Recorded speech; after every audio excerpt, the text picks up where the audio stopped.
Aloha everyone, magandang hapon po. Thank you very much for being here. My name is Pia Arboleda. I'm Director of the Center for Philippine Studies. Today we bring you one of our in-house scholars. The Center for Philippine Studies supports research, especially for graduate students.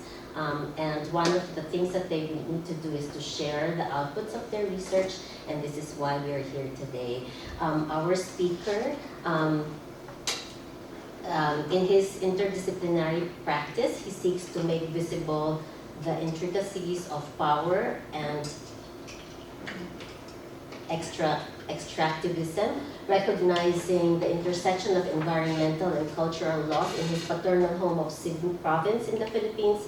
His main research interests include mining, epistemology, violence, law and society, and the politics of knowledge production. His master's thesis research was funded by the Center for Philippine Studies, Corte Trinidad Endowment, and this allowed him to conduct fieldwork and gather primary sources in Cebu in 2022.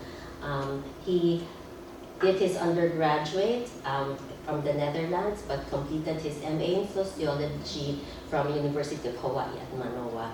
Presently, he is a visiting research fellow in the geography department at the University of Diliman, University of the Philippines Diliman, and of course a research affiliate of the Center for Philippine Studies.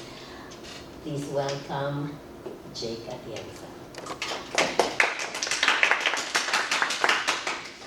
Okay, here we are. Well, first of all, thank you for being here. I'm happy to have an audience today. I always get nervous, but I take it as an opportunity to share work. Otherwise, it sort of stays with me and the community that I'm involved in or work with. So yeah, I won't do a long introduction. Tipia, thank you so much for your support over the past 2.5 years. Also thanks to the Center for Philippine Studies for providing the space to do this work, as well as the funding, providing the funding to do this research. Traveling to the Philippines is expensive. So, let me see, let's start. So here you see on the screen, Jake, what can we do to stop them?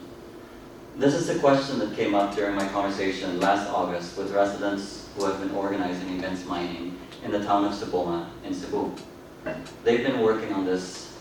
They've been working against mining companies, mobilizing local communities for the past at least almost 20 years by now, as far as I know.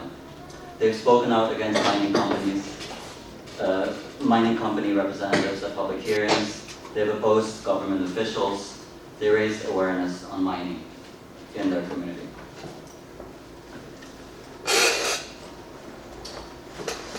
I'm gonna show you now a video that's on YouTube. This is of a mining landslide in Naga City.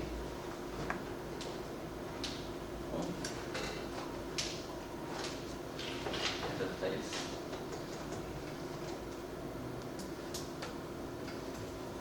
Sorry.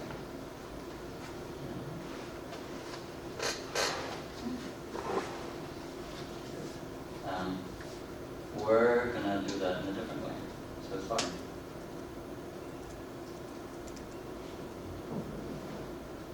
I don't know if that's gonna work. Bear with me. Let's do it differently.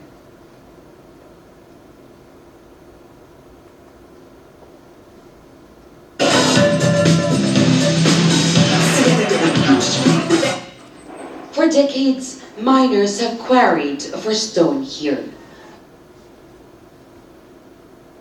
Last week, the mountain finally gave way. Monsoon rains triggered a landslide, burying at least 30 homes. The devastation is so widespread, half the community have been displaced. Local government leaders admit they're overwhelmed, but are doing their best. The strength is it's more on the collaboration effort. It's overwhelming. That's why they call the support from the provincial, then the regional level, and of course the national team. Many rescuers come from different parts of the country, including Carlo Estrada, who admits the work required is overwhelming. It's so hard when we saw our brothers and sisters who were affected with this landslide. The devastation is so big. I think this won't only last for a week, but it will last for a month. Local officials here tell us about 14 homes were buried here, and over the past 2 days, rescue and retrieval operations have been intense. But at this point, they had to stop because incessant rains has made the grounds here difficult. They are, in fact, inspecting it. They have to think about the safety of rescuers as well. President Rodrigo Duterte visited the town and ordered a nationwide halt to quarrying operations for 15 days. Critics say cracks in the quarry were a warning sign, but safety monitors may have underestimated the danger. Rescuers retain hopes of finding survivors days after the disaster. These small flags show rescuers where homes are buried. A faint sign of hope for people here that what was once their village won't end up becoming a permanent graveyard. Jamela Alindogan, Al Jazeera, Naga City, Cebu Province, Central Philippines. I'm so sorry for that. These videos would not play on camera.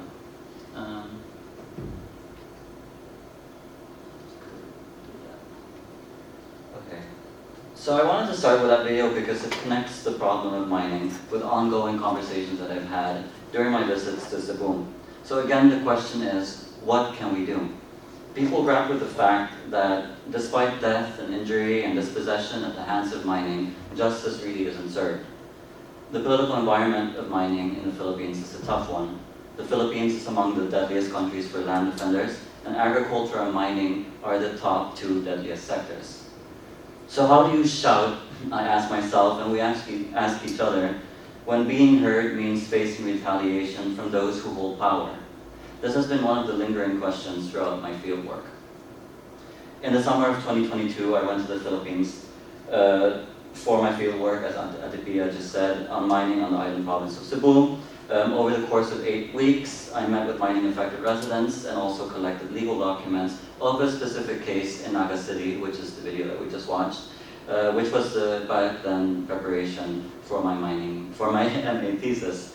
So my starting point is exactly this landslide. It's this town, it's this city, Naga City, where residents impacted by mining operations took legal actions against mining companies and government actors involved. So this came after that landslide on September 20, 2018, which claimed the lives of over 70 people and also displaced more than 8,000 people.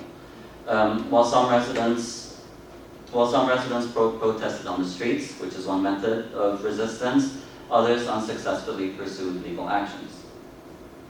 Approximately 6 months later, after this said landslide in September 2018, I was introduced to a volunteer and also a Naga resident through the pro bono lawyer representing the group of residents who initiated the said lawsuit. During this period, I met with and interviewed government officials, subject area experts in Cebu, and also mining affected residents of Naga City and the town of Cebu. I also filmed, so documented through video and audio documentation, various mining sites and their surroundings. So while focusing on Naga City for my thesis research, between 2019 and 2023, I've also been doing ethnographic work in the cities in Toledo City, Cebu, and San Fernando. So what I'm trying to figure out now is sort of like how to balance the field work that spans multiple cities and sort of this specific case study, this specific lawsuit about the specific landslide to sort of come with some sort of theoretical framing about mining. So as we mentioned, I completed my thesis in the spring of 2023. So the aim of my thesis was to theorize an epistemology of extraction in response to the invisibility, with big air quotes, of mining violence in Cebu. While scholarship on mining in the Philippines it's quite extensive, it generally centers indigenous, so 3 things: indigenous resistance, leftist and armed resistance or rebellion, and also scholarship that problematizes resource governance in what's described as a resource-rich archipelago.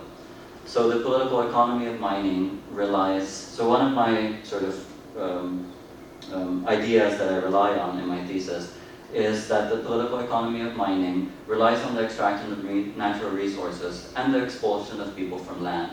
So there is no political economy of mining without this said expulsion.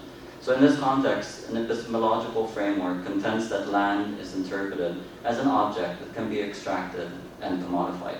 I argue that scholarship on mining should shift its focus from the extraction of natural resources characterized by a geographic dimension as a site of violence to the rule of law governed by an epistemology of extraction, particular and very specific to the logics of mining.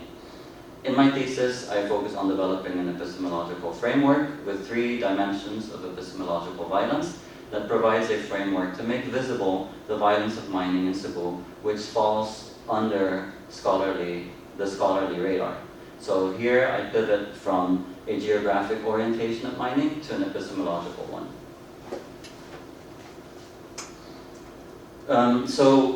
I think big picture, and also especially now that I'm looking back at my thesis and moving forward with the research, if I view mining through an epistemological lens, I hope to demonstrate how places like, here you see this image, like the mountains and coastlines of Cebu, which were once places of life and familial stories, are turned into places of extractive violence. So here, reframing scholarship on mining. Throughout the Philippines, communities, state actors, and mining corporations are in fraught legal and paramilitary contention, not just over land and resources, but over the right to make claims and how we make claims over land and belonging. While island provinces like Mindanao and Negros show clearer, more visible, deadly contention between state, military, and corporate actors, Cebu's violence, mining violence, is a little bit more invisible or nuanced. This invisibility makes it subject for a closer analysis that examines what makes mining resistance and the deadly business of mining seem to fall under the radar. And part of that answer is that resistance occurs outside the context of leftist rebellion and indigenous resistance against the state and corporate actors. Mining in the Philippines, like I said again, is well documented, but scholarship is limited in terms of what we might conceive of mining-related violence. A majority of scholarship on mining in the Philippines problematizes mining as a neoliberal project. There's also a stream of scholarship that of mining in the Philippines that focuses on resistance by indigenous people against mining companies. Such scholarship emphasizes on the context of ancestral domain, the particularities of indigenous cultures pertaining to land and place in resistance movements. Here, mobilization efforts against coal mining in southern Philippines and Mindanao centers struggles and the rights of indigenous people within the context of mining projects.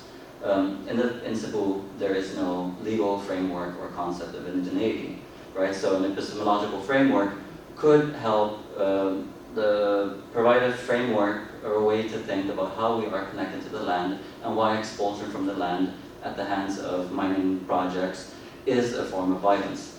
And then we have, on the right-hand side of the screen, other scholars who focus more on how the militant leftist movement of the Philippines, for example, the New People's Army, provides a space for resistance against mining, especially when it comes to a broader struggle between the state and the anti-capitalist and anti-landed elite ideals. So that's the scholarship on mining, as far as I know. Then I look at epistemicide as a possible framework to view an epistemology of extraction. So while epistemic violence centers around the denial of the validity of certain forms of knowledge or practices of silence, epistemicide is the phenomenon of cognitive injustice as a systematic erasure of entire knowledge systems.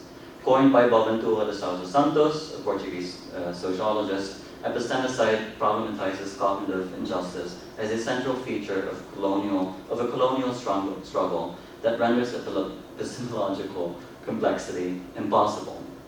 Anchored in the historical struggle between the global north and the global south, cognitive injustices shape daily life and the practices of state institutions, resting on and made possible by unequal exchanges among different cultures, which have always implied the depth of the knowledge of the subordinated culture. The rule of law as a site of mining violence hinges on the political economy of mining that rests on an epistemological hegemony void of complexity or multiplicity emerging from the Philippines colonial period. The ruling epistemology separating nature from people must prevail in order to justify the inevitable reality of mining violence that occurs in extractive practices of mining, including death, injury, and dispossession, and practices of intimidation. More than the exclusion of epistemologies by a dominant logic or knowledge, it is the dominance of one with a specific goal of elimination for the benefit of a ruling class. Notions of silencing, exclusion, or absence do not suffice as analytical conceptions for understanding the erasure of lived experiences without an epistemological framing of extraction that relies on a logic embedded in the rule of law that rests on the commodification of land. Once again, described as the murder of knowledges, the scholar Santos argues that cognitive injustices does not allow for epistemological complexity, which renders a multiplicity of locally based sets of knowledges and therefore lived experiences as invisible. Reality, Boaventura Sousa Santos argues, cannot be reduced to what exists, and instead amounts to a version of realism that includes realities rendered absent by silence, suppression, and marginalization. In other words, through the rule of law, realities are actively produced as non-existent. A central observation when conceptualizing an epistemology of extraction is that it can be found in the way that a place is conceived by the national imagination articulated through legal text. In this sense, the rule of law provides the sets of knowledges, the language, and the bureaucratic mechanism to sustain a reality grounded in the power derived from land ownership. Therefore, in my thesis, in my research, I argue that the rule of law in the Philippines adheres to a positivist interpretation of place, which relies on the separation of humans and their experiences from the related or connected to the environment, the transformation of land and nature into a commodity, and making invisible inconvenient realities by preventing epistemological complexity. I wanted to highlight a little bit of my methodology. So there's really three phases to my research. There's the pre-MA thesis phase, and then there's the MA thesis phase. So between May to July 2019, June to August 2022, and August 2023, I carried out fieldwork on mining in Cebu. These are three distinct periods carried out in Naga City, Cebu, so you can see here on the map, San Fernando, and Toledo City. I conducted interviews, held informal conversations, filmed and photographed mining sites, collected legal documents from a civil case in Naga City, and also obtained letters and other documents from mining-affected residents who have voiced their concern about mining in their towns. My research started as a self-initiated multimedia art project. I'm not really a scholar in that sense, but I'm learning how to be one. When I started my project, my goal was quite straightforward. I wanted to document mining sites and record the experiences that residents, the experiences of residents after the landslide in Naga. So I approached it as an audiovisual project with the goal of collecting audio and visual material. It was basically learn as you go, as I had very little background. Honestly, I had very little background or knowledge about mining in Cebu or the specific landslide for that matter. So I finished the thesis, the research through the Center for Philippine Studies. And as I think emphasized before, I'm trying to do a better job at sort of drawing on ethnographic experiences on the ground, and also analysis of legal documents that I obtained at branch 23 at the regional court in Cebu. So here we are. This is the Kimondo City Hall of Justice in Cebu. So you can see guards stand at a desk as you enter the building. Visitors enter their names in the logbook and then hand in their IDs for a visitor pass. The collected documents the documents that I collected are about 6 volumes of the legal case. This is about 7,000 pages of legal documents and includes maybe 40 to 50 different types of documents and a lot of copies of the same documents. Took me several weeks to finally obtain the legal documents when I was in Cebu in 2022.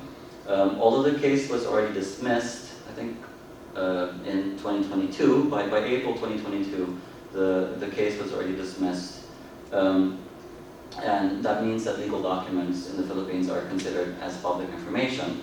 But it was actually very difficult to obtain the documents. So first I was denied permission to obtain the documents when the branch that presided over the case redirected me to another branch that has nothing to do with the case. So were they misleading me? I don't know. I'm not going to say when I'm being filmed. I then returned to the correct branch to inquire about the documents. After submitting a letter of request, I was then again denied access. So what followed was several meetings with the judge over several weeks. I had several meetings with the judge, which lasted 3 hours, 2 hours, just to talk about why am I doing this research? Why am I focusing on this case? I was asked to submit a proposal and provide a copy of my passport. I was warned also that mining companies are very powerful and that I should think carefully about doing research about mining and about this mining company specifically. So at the end of that, I probably only analyzed about 5 to 10 documents in earnest in my thesis. Which means there's a lot of things that I'm excluding from my work as well. Here on the screen you see a photo of my visit to Cebu 2 months ago. I shared my research with one of the residents I had interviewed back in 2019. I also showed her, or both of them, their sisters, the interview I did with one of the two back in 2019. So I'm showing this image because I've noticed with myself that over the past 4 years, fieldwork has become more participatory. Like I said, when I started the research, I was quite ignorant. And now it's really more about not conducting one interview or 2 interviews, it's more about having ongoing conversations with people. My fieldwork started in 2019, so I did those interviews and then documented the landslide area. So these conversational exchanges, as you see in this image, and exchanges of sources have provided a more in-depth and complex understanding of the nuances of mining in Cebu. So there's so much more that I don't share in my research or in public settings like this today as well. I'm now actually working with some of these people to see what an epistemology of extraction means for people who are living this every day. The 2018 landslide in Naga City is an example. I focus on this one case, but it's really for me to have a starting point. It's an example of decades of mining-related tension in Cebu. There are 2 perceptions, I think, of how mining violence has come to attention, namely that of mining before the 2018 landslide and mining after the 2018 landslide. Prior to this landslide, residents of the barangays surrounding the quarry had already been voicing their concerns to the government due to mining projects in the area. Letters had been sent to and from the mining residents, mining companies, and municipal and other government officials. There's a few things that has come to my attention that keep on coming back as I read through these documents. 1 are conflicting claims of land ownership. 2 is the right of residents to live on their land based on long-term tenancy. 3 is various environmental concerns related to quarrying, from contamination of water to the destruction of vegetation and trees that have been planted for generations. So on this image on the screen is a letter penned to the office of the then President Rodrigo Duterte in 2018, which I thought was important to show because even though it's not part of the lawsuit in Naga City, I think it's important to show that people have gone to the extent that they've even sent letters directly to the President. So for years, local residents have been reaching out to their local government elected officials about their concerns over mining projects. Meanwhile, mining companies have also been attempting to buy out nearby residents or sending them letters to vacate, essentially forcing them to relocate. Let me drink some water. While I drink water, so this is a table with the number of with the number of recorded incidents that have and haven't led to formal legal actions in Cebu.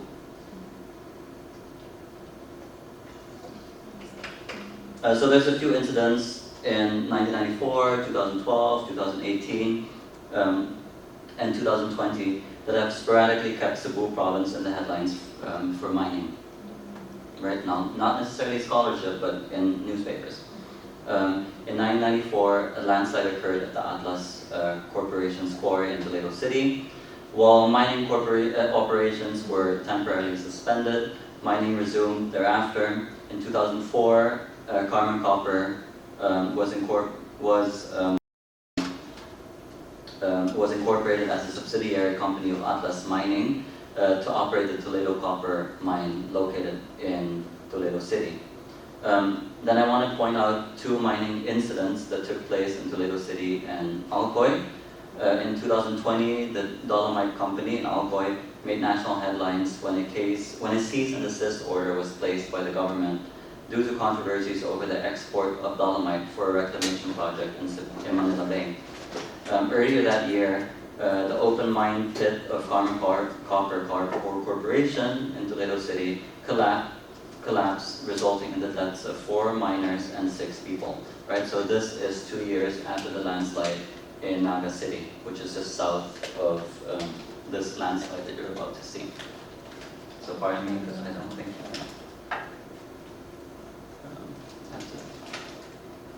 oh, there you go.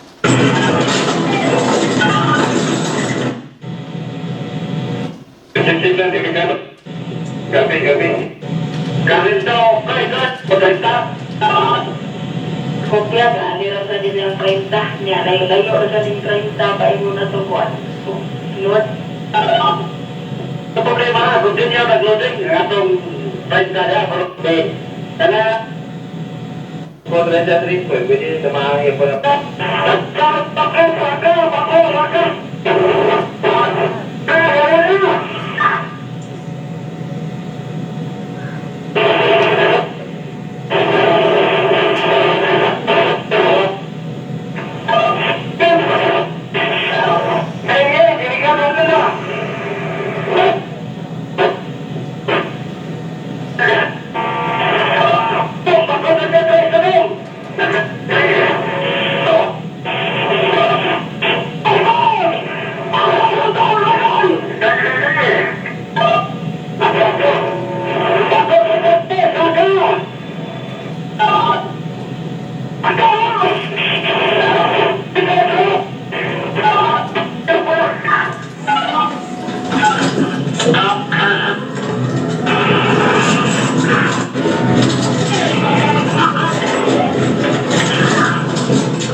So when I returned to Cebu in 2022, I rented a motorbike to have a closer look at the quarries in Toledo City and Naga City.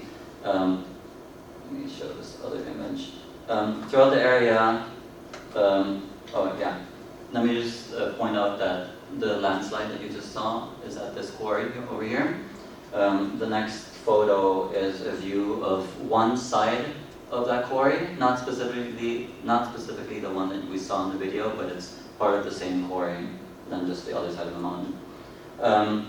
So throughout the area, mountains show visible dents caused by mining. Quarries, small and large, are visible along the roads, while some mountains are cut on their sides as excavators dig further into it.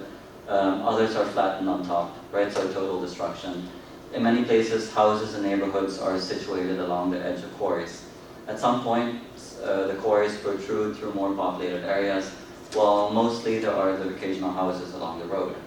In Barangay Uling, which is nearby this photo, a chapel and a small multi-purpose store with a carbon copper mine visible in the background becomes indicative of the scale and the physical implications of the presence of mining sites.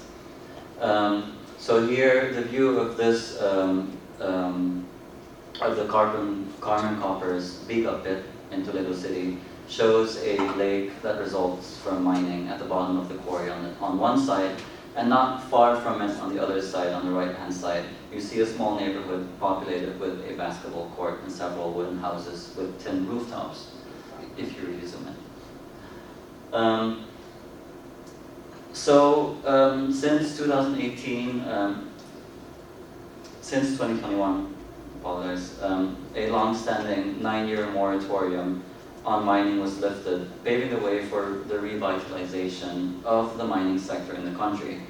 With one of the largest copper and nickel deposits in the world, the Philippines stands firm in its commitment to mining.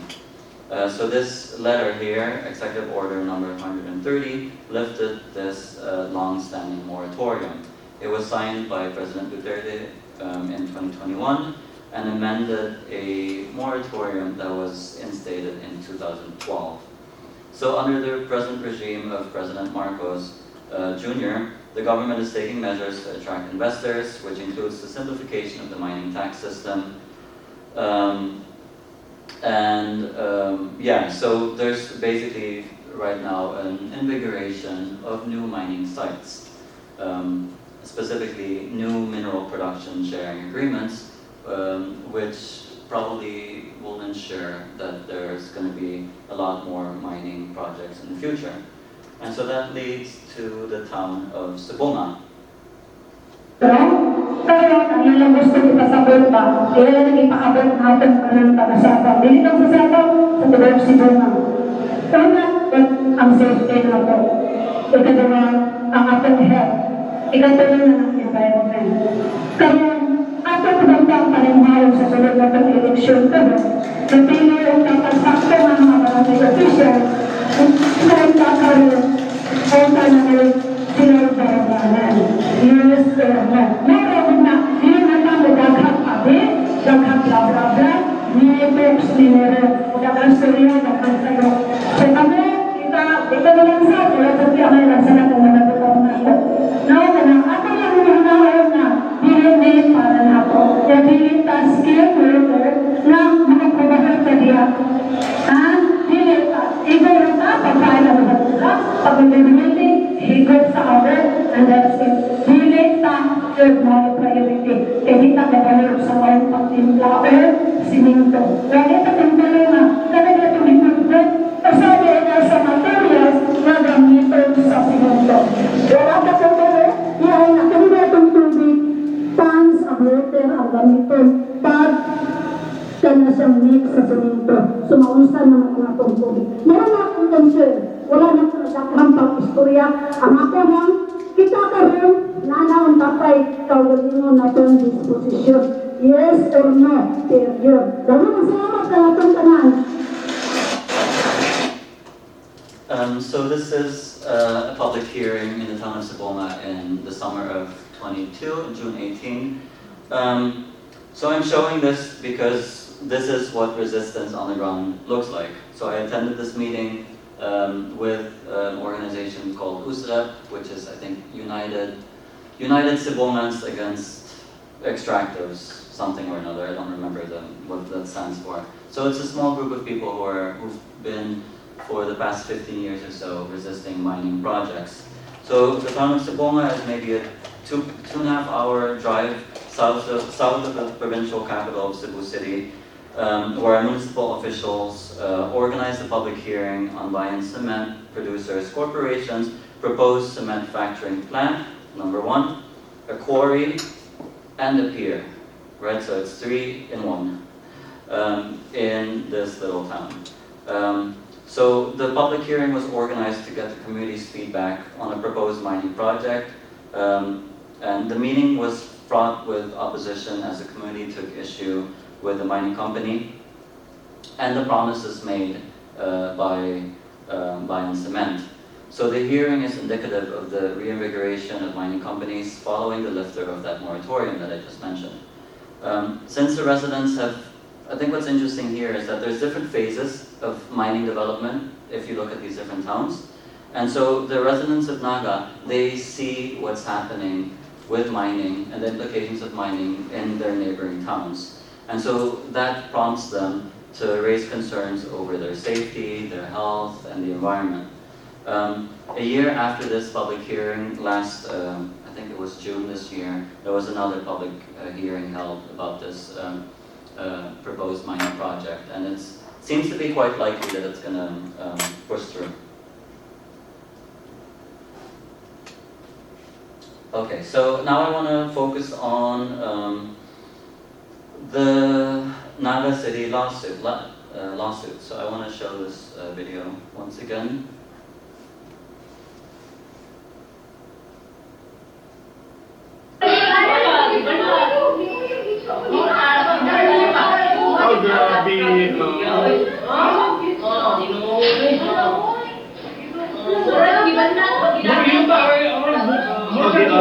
So I'm showing these videos too because it's quite interesting, and it's to think of an epistemological framework. The question that I really ask myself, or that motivates me, is that despite all this evidence of physical harm, there's still no justice. Even if it doesn't matter if the mining affected residents go to the court, doesn't matter if they protest on the street.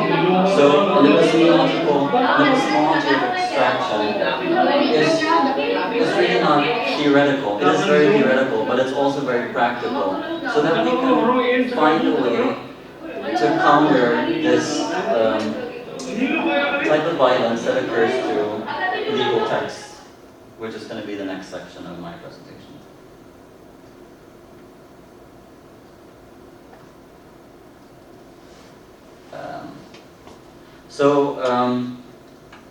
Said this, 2 months after the landslide in Naga City, the families of the deceased and other mining affected residents filed a civil case against 3 types of actors: plaintiffs, private defendants, and public defendants. So this includes Apo Cement and Quarry Incorporated, Apo Land, and the parent company, the Mexican mining conglomerate Cemex.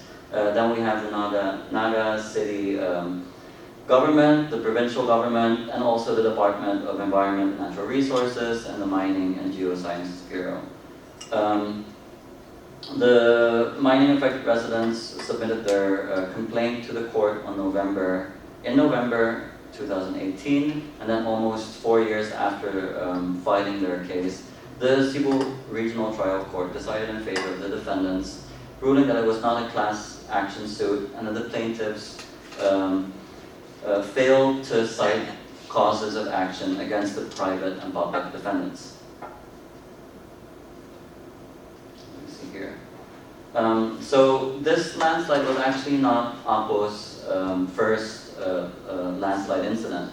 In 2001, only 2 years after its acquisition by Cemex, Apo Land and Quarry had been ordered to halt their mining operations in Barangay Panlan due to a landslide that had destroyed part of the school. By 2006, the Court of Appeals in Cebu denied the claims of the mining company for damages, and also imposed a preliminary injunction against the municipality of Naga City. So the court eventually decided that Apo held mining operations outside its designated area as certified in its environmental compliance certificate. So while Apo held a valid mineral sharing agreement, the city of Naga ordered to stop quarrying since Barangay Pamlan was not included in the designated area of its environmental certificate. So just adding that to show that this mining company has a history of legal troubles. So here we see another side of the quarry in Naga City, and then this is a house which is rendered vacant because of mining activities. So this is located just here on the left side of the quarry. The houses are marked with numbers on the doors and also with X on the rooftops to indicate that these are houses in, I think, declared danger zones. So the dismissal of the civil case filed by residents in 2018, the point being that it silences the voices of resistance. Mining remains a contentious issue, and on the 4-year anniversary of the landslide in September this year, residents held a mass to remember those who died and were affected by the landslide. I spoke to one of the residents who told me that none of the government officials or municipal officials, including the mayor of Naga, attended their vigil. Similarly, no representative of the mining companies attended the mass as well. Let me see how we're doing for time. Here we have a geographic orientation of mining. And if you look at this image here, you see Uling Road. And so Uling Road has become the starting point for tracing the emergence of an extractive epistemology through Cebu's history of colonialism, commerce, resistance, and coal concessions. Starting with the translation of the word Uling, which means coal in Bisaya, Cebu's history of resource extraction and epistemological contention has occurred alongside Uling Road, emerging from Spanish colonial rule in 1800s and continued through the American period in the early 1900s. So over 20 kilometers in length, the road connects the quarries of Apo Cement located on the south and Carmen Copper Corporation in the north. So driving between Naga City and Toledo City, you really see how traces of past and ongoing mining activities are etched into the landscape. So here we have a tree. It's the Nara tree. This is native to the Philippines and also goes by the names Asana and Tugas. It is believed that the Nara tree once prominently populated the area that is now Naga City, but has since significantly reduced in volume. So the Nara tree is important because it's an entry point to the epistemological origins of colonial engagement with this whole mining area. Spanish accounts of Cebu indicate that the name change to Naga from Nara is indicative of the transformation of Cebu's landscape as extractive practices became more prominent during the colonial period. Various Spanish accounts of Cebu contribute to the articulation of a place that came to center the mining industry of Cebu. Such accounts include descriptions of the area having premium class timber fit for commercial exploitation. Other texts identify the Lutupan Lutak areas as coal-rich mountains said to be better than Australian products. These accounts and the language employed to describe these areas of Cebu frame these areas through a particularly extractive lens using extractive logics and extractive language. The renaming of Naga may be theorized as a historical timeline of the trajectory of its epistemological consumption and one of the undeniable after effects of colonization. An epistemological framing hones in on these accounts that show how the transformation of the environment into resources occurs before the first rock or the first mineral is extracted. The epistemological contention of the rule of law that coordinates mining-related contention emerges from an ideological, epistemological split in the interpretation of land and environment.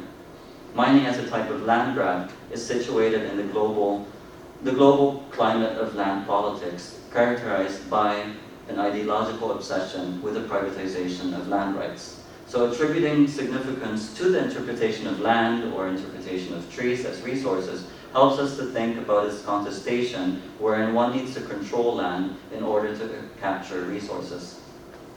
Therefore, a positivist interpretation of land as an object then becomes privy to the ways that the state exercises control through legislation that ultimately coordinates who has and who has no rights to access and make profits or live on these in these areas.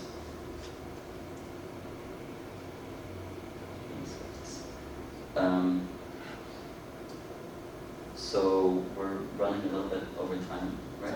Yeah, we're running over time. Okay. We have 2 hours. just making sure.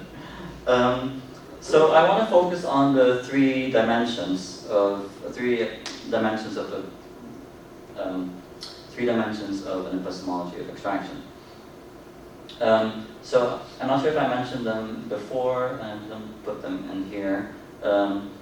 But the three dimensions are, there you go, I didn't put them in here.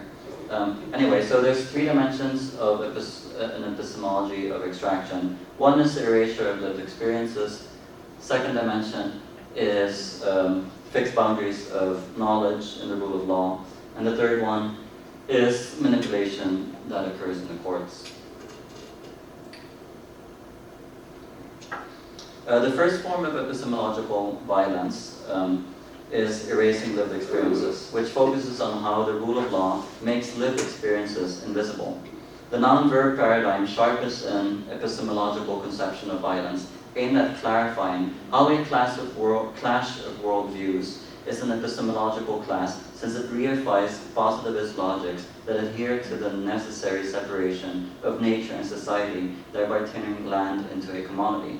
The dismissal of the civil case, as we saw in Naga, as the erasure of lived experiences, figures into the notion that the rule of law has the power to make one dead in life.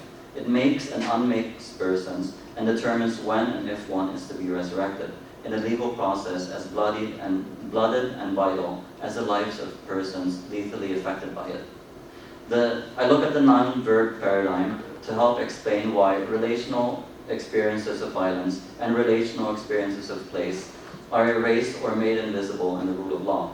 It sharpens an epistemological conception of mining-related violence by applying linguistic concepts or ontological concepts to a positivist conception of the world. Adhering to irrational logic turns nature into a noun and therefore turns the mountains where residents reside into non-living things that are exploitable natural resources. Such legal interpretation is embedded in a noun-based language characterized by a culture so obsessed with things and shaped by fixed boundaries of knowledge and order.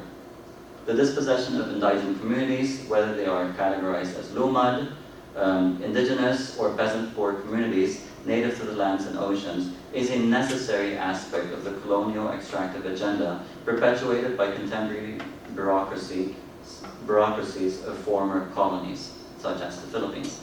This process perpetuates the removal from place, and thus the removal from land that carries histories and stories from the dispossessed. The scholar Devin D. Musina problematizes the phenomenon of renaming as a tactical colonial strategy for dispossessing and fragmentation from relational knowledge production. So the point being that the connection to land retains memory and acts as a repository for a repressed history that is continually challenged by colonial powers who seek to remove people from land. So within this dimension of the erasure of lived experiences, I identify 3 specific types of erasures that happen in the city of Naga after the landslide, but specifically 3 types of erasures that are articulated in this lawsuit. So we have the erasure of experiences of dispossession, the erasure of experiences of death and bodily injury, and the erasure of intimidation and harassment. So I quote a resident of Naga when she told me, when the landslide happened, we were forced to evacuate. On the edge of the mountainous slope are a few goats grazing alongside the bushes. From there, a few houses are visible. Abandoned, the houses are marked with orange painted numbers on their walls and X on the rooftops.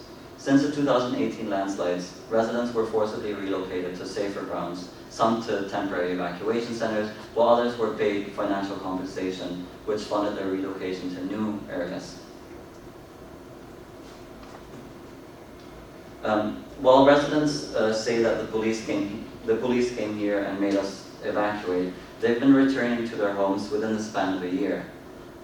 With a total mining area that's over 3,000 hectares, residents living around the Apo cement quarry were moved to various evacuation centers, and including schools and public buildings.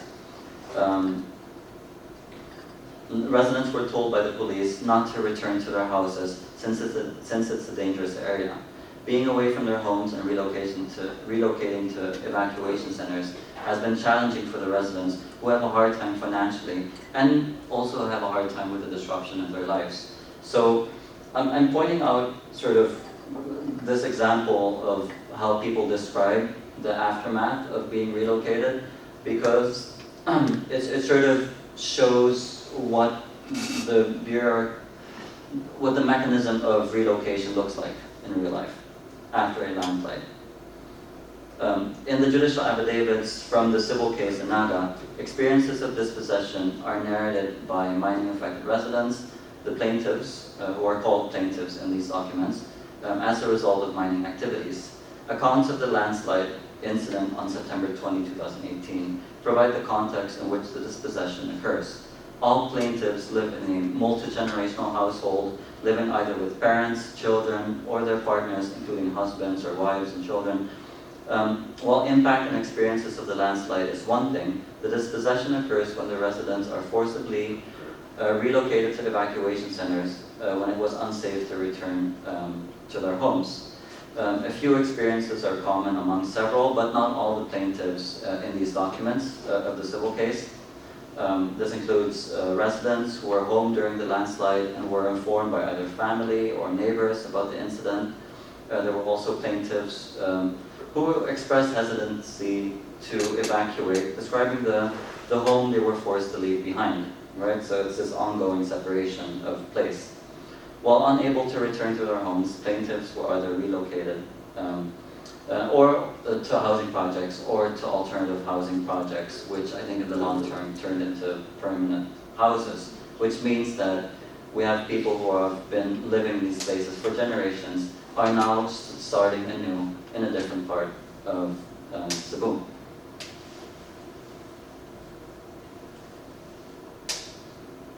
The next dimension, or the next type of erasure, is the erasure of experiences of death and bodily injury.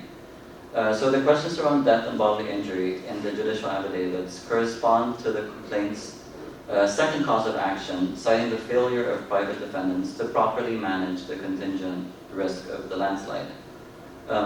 So here it's important to look at the questions that were asked to the plaintiffs by the plaintiffs' counsels, which are designed to put the plaintiff in the position to tell the court how they experienced injury or damages, even if this remains within the confines of property centered in the claims for damages.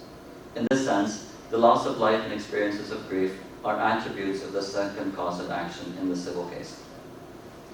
In the judicial affidavits of the civil case, death is narrated as something that happens to the person and their social network of the person who passed away. In the judicial affidavits, it is specifically the parents and the siblings who share stories of death. When asked about their experiences of death, stories that are told, at least in these documents, are of people who've been deceased siblings, an aunt or a son and his girlfriend. It suggests that violence is not just done to the body, but it also affects the lives of those who are left behind. And the stories documented in these judicial affidavits, claims are made for monetary compensation for the deaths and for the injuries and other damages. But these are also acknowledged as insufficient. As one plaintiff put it, the death of a sibling cannot be paid with money. But that is the mechanism of the court, of the rule of law. And then we have the third type of erasure. Then we have the third type of erasure, which is erasure of intimidation and harassment. Sigihana mi pada mga notice, ang notice gikan sa barangay, gikan sa CELMEX, gikan sa LGU. So hapit every week na aming madawat nga notice. So kung sa'y nahitabo, tungod kay kami, dili ni musubot. Ako dugay kay kumitingog sa social media. Kay nagsige mo akong kanina, kung sa'y akong buhaton kay nagunahon na ako nga pabahante po sa City Hall. Unya, ang ako magbuang job order, maapiktahan sa daliyang trabaho. Huwag ko na sa'yo, naapiktahan dyan. Itang-tang yun siya. So, pag sige na lang dawat o letter, hapit every week, makadawat niyo letter na notice to evacuate. Asa man din nila pa, hawaon niya. Naambot namin among grupo, bisag kinsa na lang among sultian, magpatabang ni, kaya ito sa barangay. Ang barangay, isulti, awak yun sila nahimo. Ako, hindi ko matuwa na may nahimo. Namin gusto din mo, kaibaw dyan ko kung sa'y power sa mayo. Kaibaw dyan ko kung sa'y power sa kapitan. Ang kapitan, magagad sa mayo. Pero kung dili ka sila mulihok, pag ito'y mahimo, kaya kinsalaman ni. So naitabuan to, sige na dawat og notice, di dyan may mutuwa, dili na mo, gibaliwala na ng notice, ipatawag mi sa barangay, i-negotiate mi nila. Di may mo subot sa ilang negotiation, kaya pag first nila nga negotiation sa amuha, hatagan na may 150,000, so may matungkod na. Nalikawag yun ang balay nga matarong-tarong. So after ato, pag ikatulo nga abot na po sa barangay kapitan, diha na yun mi abot sa barangay kapitan nga ang balay, gihimo na nilang island. Gi-island na nila ba? As in, ako na ako'y picture, pwede na ko ma-share. Gi-island na nila, now kayo mga 20 feet, 30 feet niya ang balay.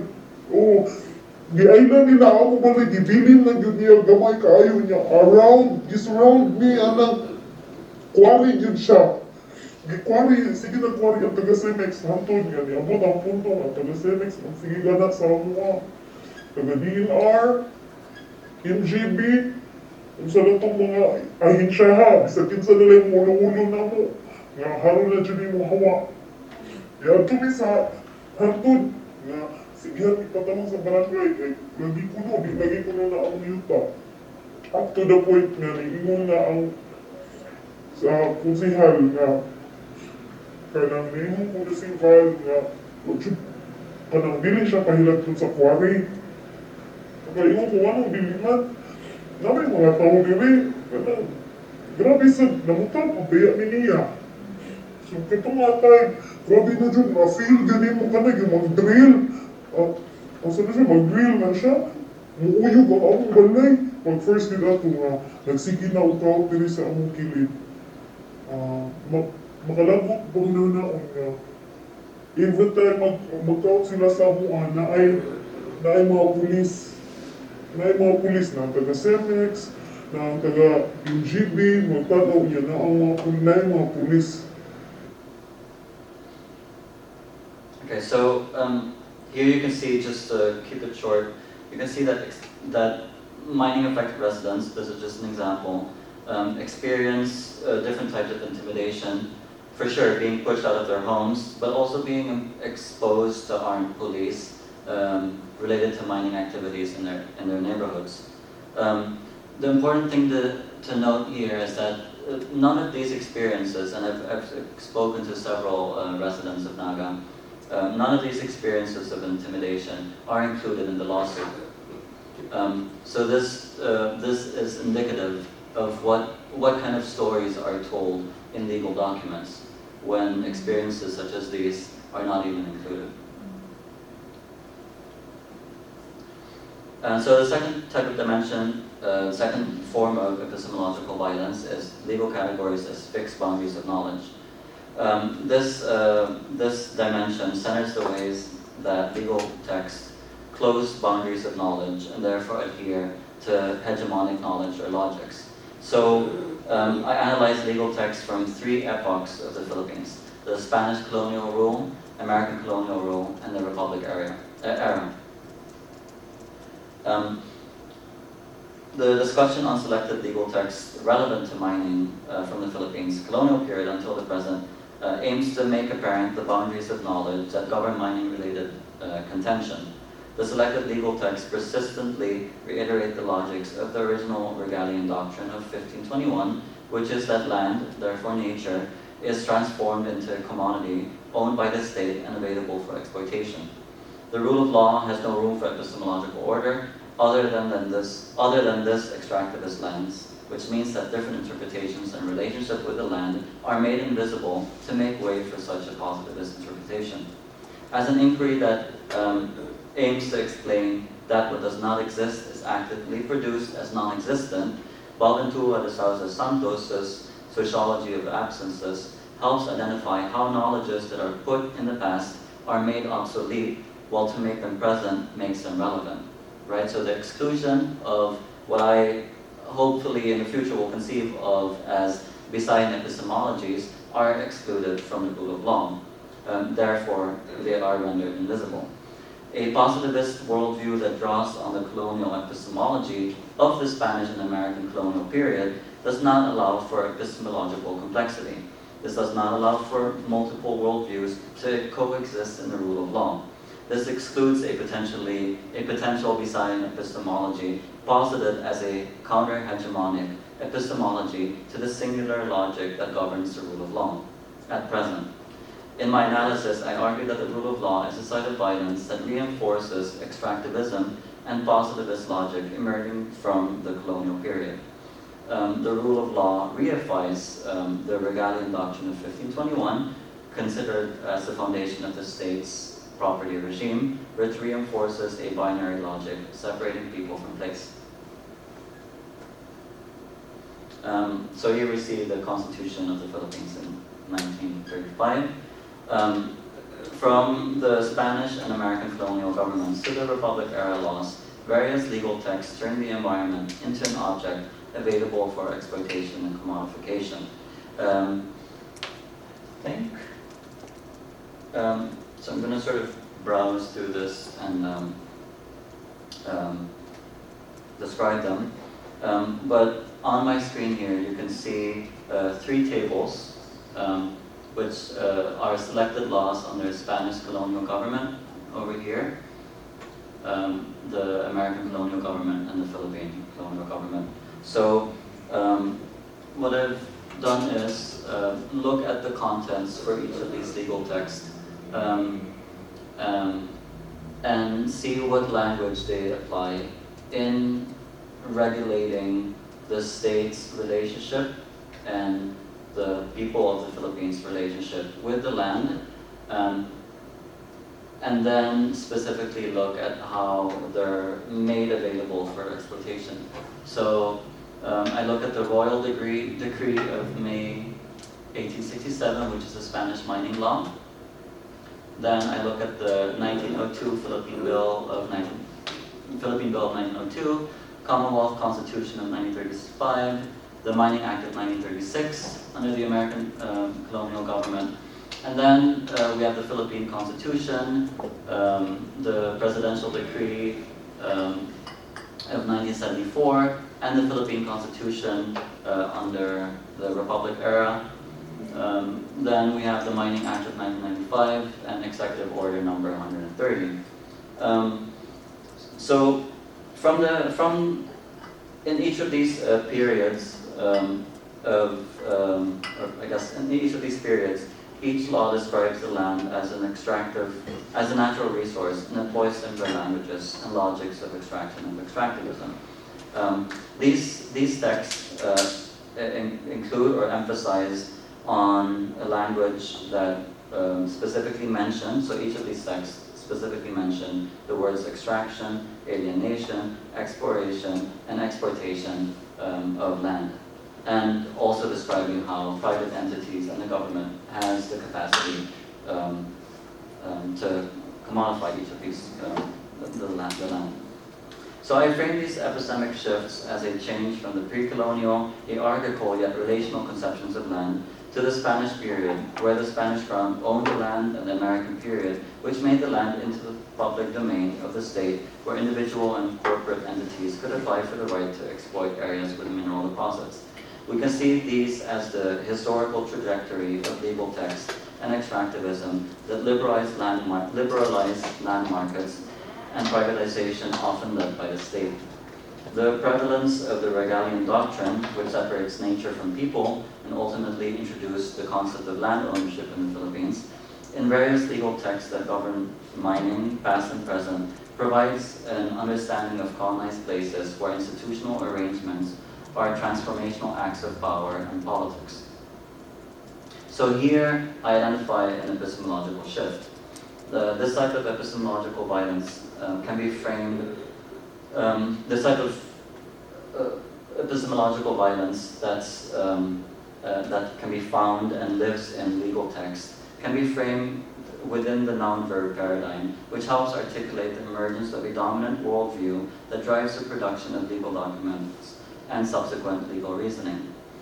So whereas a positivist logic sees mountains as nouns, as non-living objects, a pre-colonial epistemology, or a counter-hegemonic epistemology, is inclined to view it not as property, but as a living thing to which one has relation.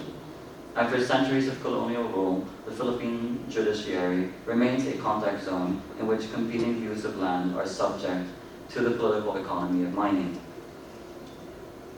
One scholar called Anthony Anhi, I don't know how to pronounce it,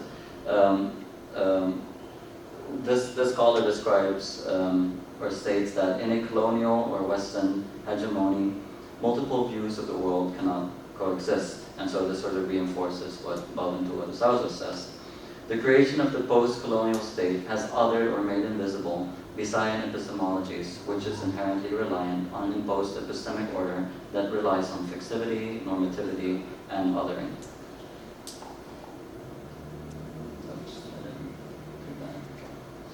So the third and final dimension, called manipulating courts, problematizes the politics of legal interpretation through the analysis of the civil case in Naga City.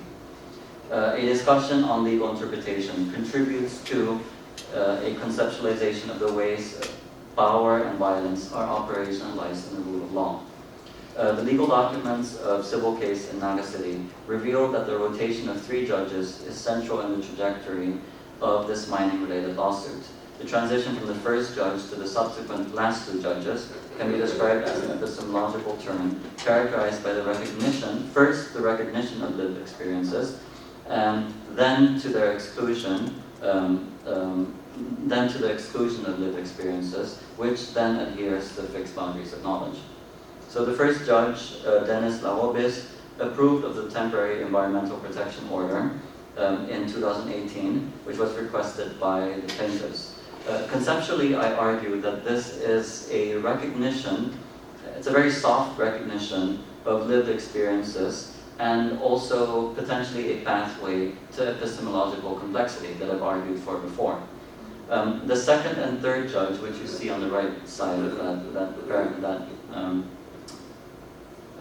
whatever this is on the screen, adheres to normative or fixed boundaries of knowledge. So these judges turn to the bureaucracy to dismiss the civil case, stating that there is a failure to state a cause of action. So here we see the exclusion of the lived experiences from the logics of the court. So to sharpen the conception of the epistemological turn identified in this civil case, it helps to situate the court as a site where legal interpretation by the court is subsumed by the politicized fixed boundaries of the rule of law that manipulate fixed outcomes of the courts. In other words, whose stories are told and whose agenda is followed depends on the judicial process of legal interpretation. So I turn to Violence and the Word by the social legal scholar Robert M. Cover, who proclaims that legal interpretation takes place in a field of pain and death. Imposing violence, he says, upon others Judges are actors whose powers turn their understanding of a text into someone losing his freedom, losing his property, his children, even his life. Legal interpretation then, in this sense, constitutes justifications for violence which has already occurred or which is about to occur. Right? So here we go back to the idea that there's, let's say, two types of mining violence. We have the mining violence that's connected to the specific place, where intimidation, death, dispossession happen. And then we have the type of violence that occurs in the court where an epistemology of extraction continually marginalizes people who are affected by mining. Excuse me. Framing the Cebu case in Naga City in Cobra scholarship on legal interpretation acknowledges the violence that has taken place at the quarry around the time of the landslide, but also that violence is perpetuated once mining affected residents bring their experiences within the sphere of the rule of law. So a judge's legal interpretation simultaneously imposes meaning on the institution, but also restructures the institution. As sites where legal interpretation occurs, the rule of law is a contact zone where grievances external to the institution are translated or not translated into legal claims. Therefore, I posit that the rule of law is an arena where power is exercised through words and the sets of knowledges in which claims can be made. There we go. So, I want to conclude by just simply stating that the lives of mining-affected residents of Naga City and Cebu are characterized by stories of violence that have emerged with the onset of mining in their locality. The landslide in Naga City in 2018 has become emblematic of their contentious experiences with mining. Theirs are stories of dispossession and relocation, deaths of their spouses, parents, siblings, and so forth, damages to homes, destruction of land, and experiences of intimidation and harassment from mining companies and government actors, but also the rule of law as a foundational framework in which all of our lives are coordinated. So when the mining-affected residents brought these experiences to the court, they were faced with a new set of challenges which ultimately denied these experiences. A framing of epistemological violence, particular to extraction, as it plays out in the rule of law, makes apparent that the mining-affected residents were destined to lose the lawsuit. Why? Because by developing an epistemology of extraction with three dimensions of epistemological violence, I hope to make visible the complete, or I want to make the case for a complete reality, or making visible for the complete complex reality of mining violence in Cebu. My research has been and continues to be an attempt at making sense of the way that adhering to positivist logics removes epistemological complexity in the rule of law and thereby sees corporate and state violence as practices within the law, not outside the law. The resistance against mining through the rule of law implies a challenge to fix positivist boundaries, thereby bringing in epistemological complexity through the plaintiffs or the mining-affected residents' claims. So their claims of personal experiences of mining in a specific place with a particular history that tends to sit outside the logics of ownership. As I continue with this research, I continue to refine the parameters of an epistemology of extraction while also going beyond the city of Naga. As I mentioned before, I've been speaking with some of the mining-affected residents who are also my interviewees to have a conversation about how my material and my findings can be helpful for on-the-ground activities and potentially for carving out a new space for mining resistance, also through legal pathways.